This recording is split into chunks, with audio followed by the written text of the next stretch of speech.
नमस्ते आप सबको। मेरा नाम मान सिंह है और आप पढ़ रहे हैं मिनट क्लासेस में। अभी कुछ दिनों से मैं वीडियो नहीं डाल पाया, थोड़ा सा मैं व्यस्त था। तो आज मैं आपको सिंपल पास्ट और पास्ट कंटिन्यूस के जो एडवांस रूल के बारे में बताऊंगा और फर्दर जो भी इंफॉर्मेशन होगी मैं आपको प्रोवाइड कराता रहूँगा। आप पढ़ते रहिए और तरक्की करिए। तो मैं शुरुआत करता हूँ आज।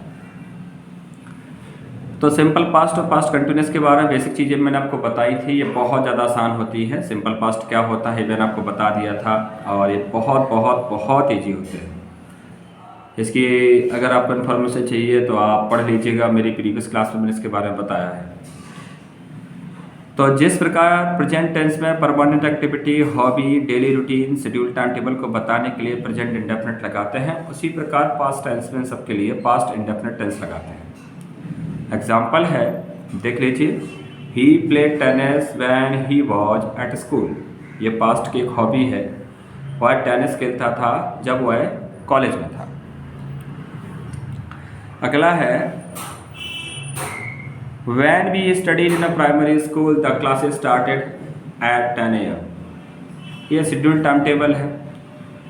जब हम प्राइमरी स्कूल में पढ़ते थे तो क्लास सुबह 10 बजे शुरू होती थी।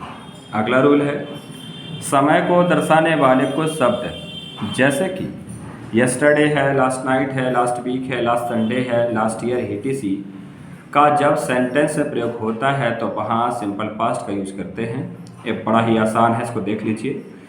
Yesterday I played a game with my friend. देखिए, जैसे आप इन एडवांस रूल को पढ़ते हैं तो जैसे आप कोई भी पेपर देने जाते हैं या स्कूल का, कॉलेज का या कॉम्पिटिशन लेवल का, तो मैंने आपको पहले भी बताया था, मेंशन किया था कि वहाँ हिंदी लिखी हुई तो आएगी नहीं।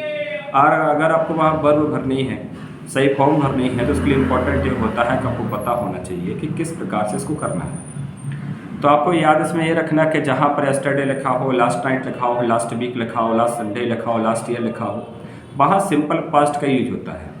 आपको क्या करना है कि यहाँ से लेके इन सब चीज़ों को यहाँ तक अच्छे से समझना है बस। अब अगला एग्जाम्पल है, इसे देख लीजिए। We had a discussion on GST last Sunday. देखिए, कई बच्चों को कन्फ्यूजन रहती है कि जहाँ पर है आता है वहाँ पर पास्ट परफेक्ट होना चाहिए। तो देखिए, अगर हैड आएगा तो हैड के बाद थर्ड फॉर्म होगी तभी वो पास्ट परफेक्ट होगा। नहीं है तो ये सिंपल पास्ट ही माना जाएगा।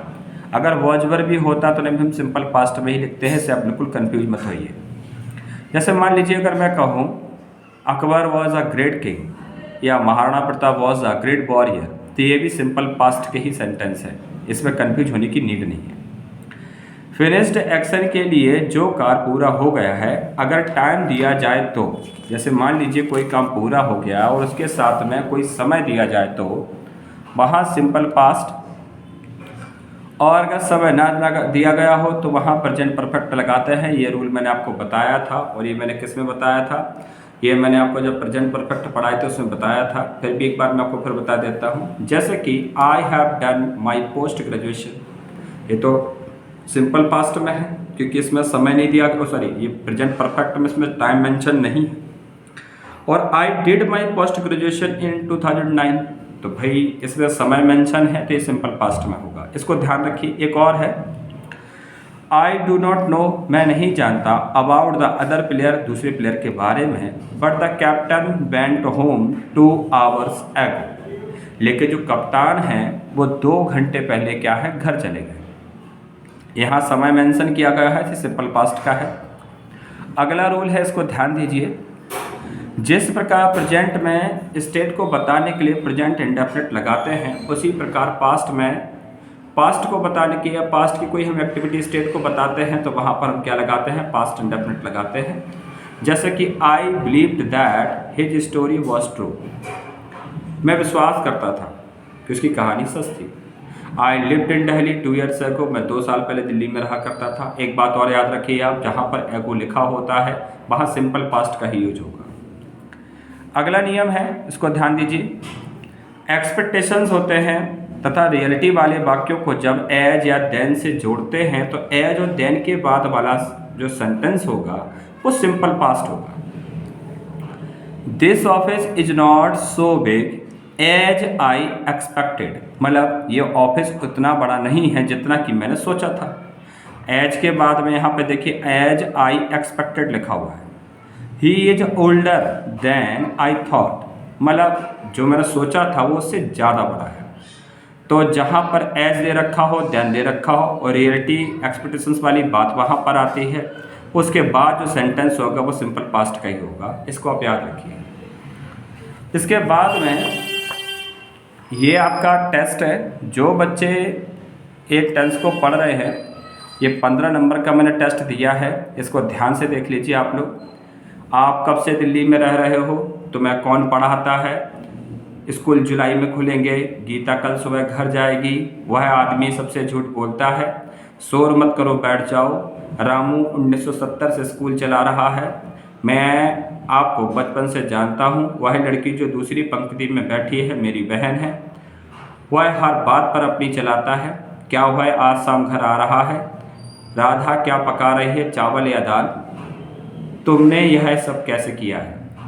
ये जो 15 सेंटेंस हैं आपको इन्हें ट्रांसलेट करना है।